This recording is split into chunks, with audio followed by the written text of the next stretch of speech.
কোরিন্থীয় পেয়েছি আমরা প্রত্যেকে, কোরিন্থীয় 12:12। হালেলুয়া। আমি পড়ছি কোরিন্থীয় 12:12 থেকে, প্রথম কোরিন্থীয়। কেননা যেমন দেহ এক আর তাহার অঙ্গ অনেক, এবং দেহ সমুদয় অঙ্গ অনেক হইলেও এক দেহ হয় খ্রিস্ট সেইরূপ। ফলত খ্রিস্ট সেইরূপ। ফলত আমরা কি ইহুদি কি গ্রীক কি দাস কি স্বাধীন, সকলে এক দেহ হইবার জন্য একই আত্মাতে বাপ্তাইজিত হইয়াছি, এবং সকলেই এক আত্মা হইতে পাইত হইয়াছি। আর বাস্তবিক দেহ এক, দেহে একটি অঙ্গ নয়, অঙ্গ নয় অনেক। পা যদি বলে আমি তো হাত নই, তোর জন্য দেহের অংশ নই, তবে তাহার যে দেহের অঙ্গ নয় এমন নয়। কারণ আর কর্ণ যদি বলে আমি চক্ষু নই, তোর জন্য দেহের অংশ নই, তবে তাহা যে দেহের অংশ নয় এমন নয়। সমস্ত দেহ যদি চক্ষু হইত তবে শ্রবণ কোথায় থাকিত, এবং সমস্ত যদি শ্রবণ হইত তবে ঘ্রাণ কোথায় থাকিত। কিন্তু এখন ঈশ্বর অঙ্গ সকল এক এক করিয়া দেহের মধ্যে যেমন ইচ্ছা করিয়াছেন সেইরূপ বসাইয়াছেন। নতুবা সমস্ত যদি একটি অঙ্গ হইত তবে দেহের কোথায় থাকিত। কিন্তু এখন অঙ্গ অনেক বটে, কিন্তু দেহ এক।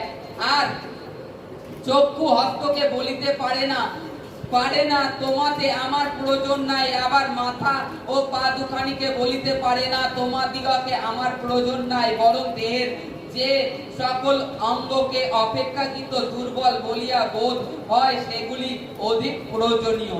আর আমরা দেহের যে সকল অনেক অপেক্ষাকৃত অনাদরণীয় বলিয়া জ্ঞান করি সেগুলি অধিক আদরে ভূষিত করি, এবং আমাদের যে অঙ্গগুলি শ্রীহীন সেইগুলি অধিকতর সুশ্রী প্রাপ্ত হয়। কিন্তু আমাদের যে সকল অঙ্গ সুশ্রী সেগুলি সে প্রয়োজন নাই। Hallelujah, hallelujah. এখানে কি বলছে? কেননা দেহ এক আর অঙ্গ অনেক, দেহ এক আর অঙ্গ অনেক। এটা অ্যাকচুয়ালি খ্রিস্টের মণ্ডলীর কথা বলেছে, খ্রিস্টের মণ্ডলীর বিষয়। আজকে আমরা কি, আমরা ঈশ্বরের একটা অঙ্গ,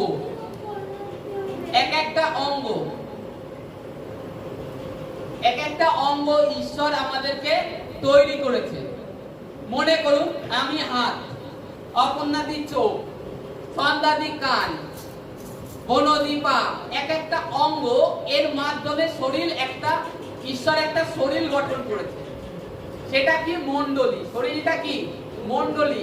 মস্তক খ্রিস্ট হচ্ছে মস্তক। তাই এই যে শরীরটা, এটা অনেক অঙ্গ দিয়ে গঠিত হয়েছে। এতে আমি বলতে পারি না যে আমাকে প্রয়োজন নেই, কিংবা আমার দায়িত্ব নেই, মানে আমার কোনো কাজেই লাগে না, এরকম কথা আমি বলতে পারি না। আমাদের যে অঙ্গ দুর্বল সেটাকে আরো বেশি প্রয়োজন হয়। দেখেছেন কোনো আঙুল যদি কেটে যায় তখন বোঝা যায় যে এই আঙুলটা আমার কত প্রয়োজন ছিল, ওই আঙুলটা কাটলে ভালো হতো। এরকম আমাদের মধ্যে ভাবনা আসে। আজকে ঈশ্বর মণ্ডলীকে সেই রূপ নিযুক্ত করেছে, ঈশ্বর সেই রূপ করেছে। আজকে আমরা ভাবি যে এটা আমাদের মধ্যে ভাবনা, এটা শয়তান আমাদের ব্রেনকে দিয়ে দেয়। আরে গোপালদা তো রয়েছে, সম্পদ তো রয়েছে, সব কাজ করবে এখানে, আমাদের কি চিন্তা, আমরা যাব, অসুবিধা নেই। সকলকেই প্রয়োজন। যদি একটা চেনে ফুলের মালা গাঁথে সেটাও প্রয়োজন আছে, কাজ হয়। আজকে মণ্ডলীর কাজেও আমাদেরকে যে গোপালদা করবে কেন, শঙ্কর করবে কেন কিংবা শুভ আছে করবে কেন, এটা ভাবলে হবে না। আমাদের সকলকে এক জায়গায় সংগঠিত হবে, হতে সকলকে এক ভাবনা, সকলে এক ভাবনা হতে হবে। তখনই আমাদের মধ্যে যে একটা জড়া ফটকা, যে সন্দেহজনক শয়তান ঢেলে রেখেছে, এটা কিন্তু আপনার মধ্যে থেকে আসেনি, এটা আমার থেকে আসেনি। শয়তান কি চায়? খ্রিস্টের অঙ্গকে বিচ্ছেদ করতে, কি চায়? আলাদা করে দিতে। এক একটা অঙ্গকে যদি আমি আলাদা করে দিতে পারি, তাহলে এই ঈশ্বরের মণ্ডলী নিযুক্ত হবে না, স্থাপিত হবে না।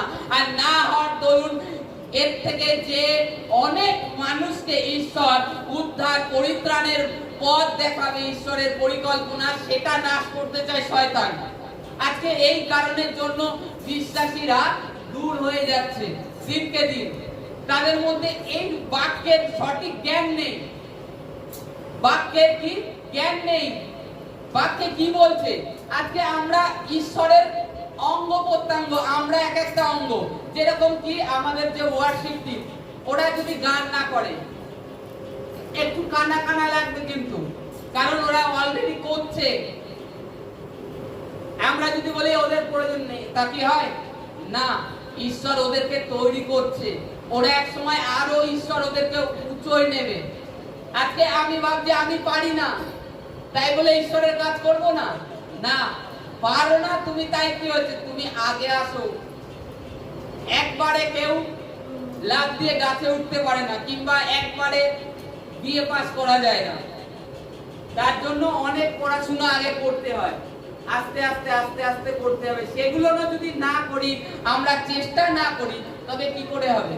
আজকে ঈশ্বরের কাজে, আমাদের সমস্ত কাজে হাত মিলাতে হবে, হাত মিলাতে হবে।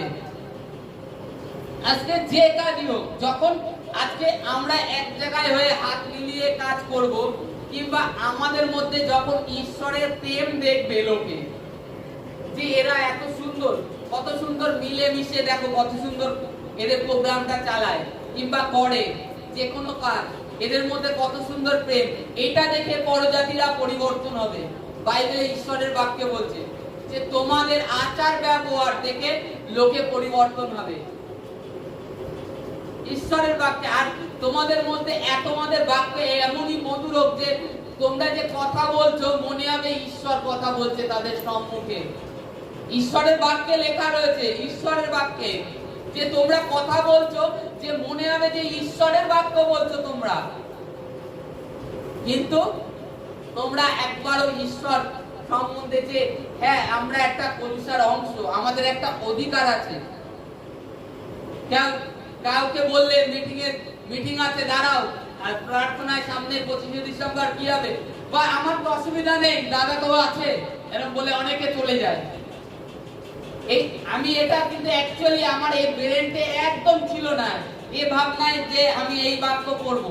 আমাকে ঈশ্বর বলছি কি, আমি যখন স্নান করে প্রার্থনা করতে গিয়েছি, মিনিমাম আধা ঘন্টার উপরে আমি হাঁটু করে প্রার্থনা করছি, তখন গিয়ে আমার কাছে এই বাক্যটা আমার কানে বেজে উঠলো, যে এই বাক্যটা আমি যেন ডিক্লেয়ার করি।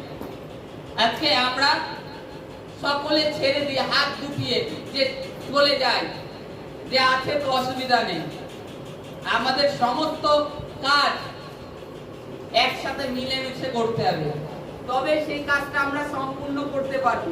আজকে আমি ভাবছি আমাকে প্রয়োজন নেই, তাই বলে আমি চলে যাচ্ছি, আর একজন ভাবছে আমাকে প্রয়োজন নেই, আমি চলে যাচ্ছি।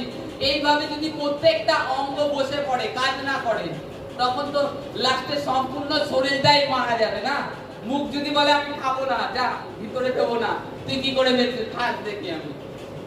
চোখ যদি বলে আমি দেখবো না, শুয়ে চোখ ঘুমিয়ে মানে বন্ধ করে শুয়ে থাকবো, এবার তখন তো আর হাঁটতেও পারবে না, না চোখ যদি না দেখে। হাত যদি বলে আমি কোনো কিছুই করবো না, কিচ্ছু ধরবো না,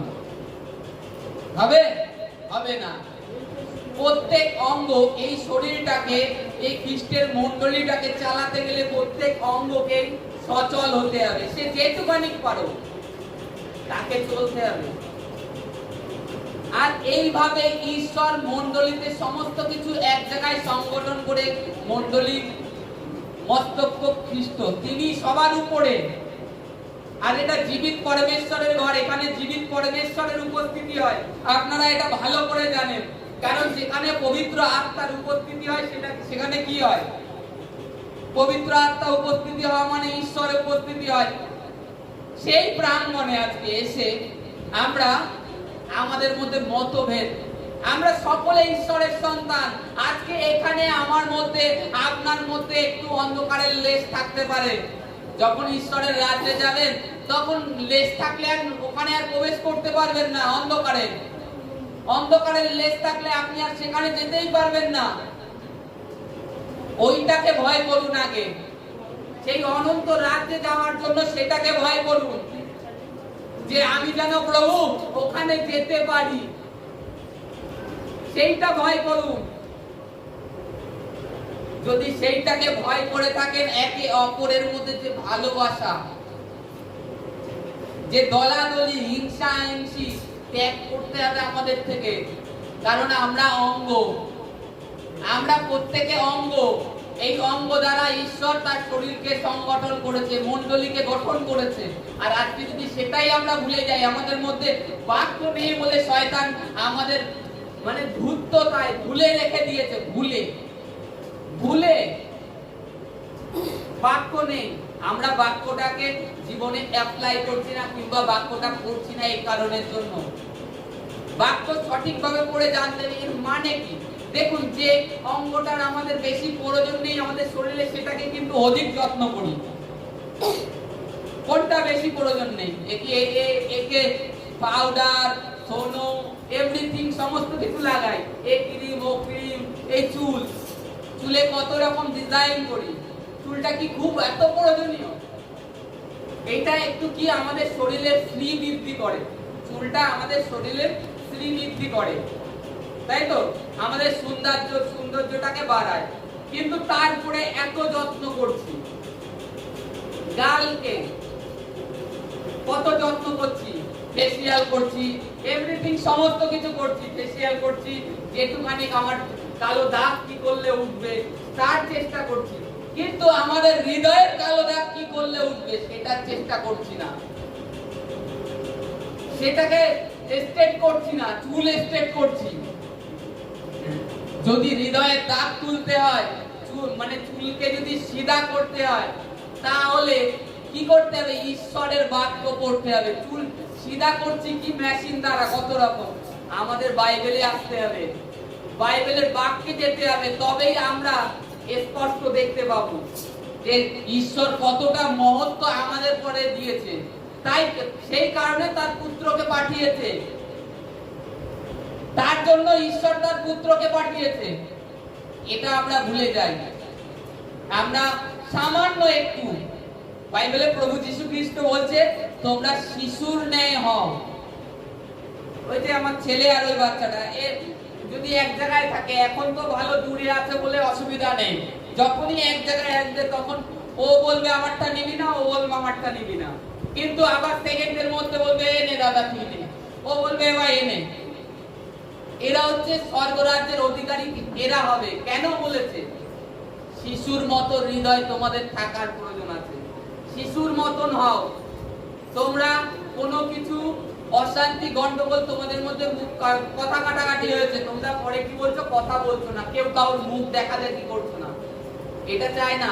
ঈশ্বর প্রত্যেক অঙ্গকে নিয়ে একটা শরীর গঠন করেছে। আজকে তুমি ভাবছো সমস্যা হয়েছে, আমি বাড়িতে প্রার্থনা করছি তো, এটা আপনার ভাবনা কিংবা আমার ভাবনা, আর একজনের ভাবনা, আমি তো করছি ওর জন্য। তার কাছে যাও, তার সাথে যখনই তুমি দুটো কথা বলবে না, তার মনের মধ্যে যে গিল্টিটুকু আছে, কোনো সমস্যা হয়েছে তার, যখনই তুমি তার কাছে যাবে, তার সাথে কথা বলবে, ওই গিল্টিটুকু চলে যাবে। আর চলে যাওয়ার দরুন সে বলবে দেখো না, অপনাদি সন্ধ্যাদি আমায় এত ভালোবাসে, তাই আমার খোঁজ নিতে এসছে। আমারই ভুল ধারণা ছিল, আমি ভুল ভেবেছিলাম। আমরা এই গিল্টি আমাদেরকে দূর করতে হবে প্রত্যেক মানুষের ক্ষেত্রে। ঈশ্বর আমাদেরকে নিযুক্ত করেছে আমরা যেন সকল কাজ একসাথে সম্মিলিত হয়ে করতে পারি, এর জন্য ঈশ্বর বেছে নিয়েছে।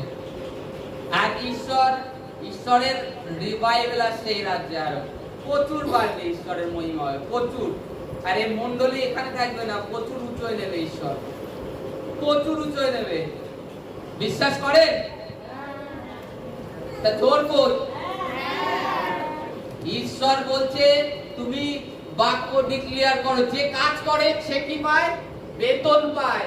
আর যে বিশ্বাস করে সে কি পায়? অনুগ্রহ পায়। আর আজকে আমরা বেতনের যোগ্য নই, অনুগ্রহের যোগ্য। অনুগ্রহের নিচে আছি আমরা, ঈশ্বরের অনুগ্রহের নিচে রয়েছি। আমরা বিশ্বাস করি জীবনে পাহাড় যদি সরে যায়, কিডনি যদি ভালো হতে পারে, শরীরের অঙ্গের হার্ট ভালো হতে পারে, তাহলে ঈশ্বর কি এটাকে তুলবে না? অবশ্যই তুলবে, খালি বিশ্বাসের কমই। আর আপনারা বাক্য ডিক্লেয়ার করেন না, এই কারণের জন্য। Hallelujah, hallelujah, hallelujah, hallelujah. আরেকটি বাক্যে যাব।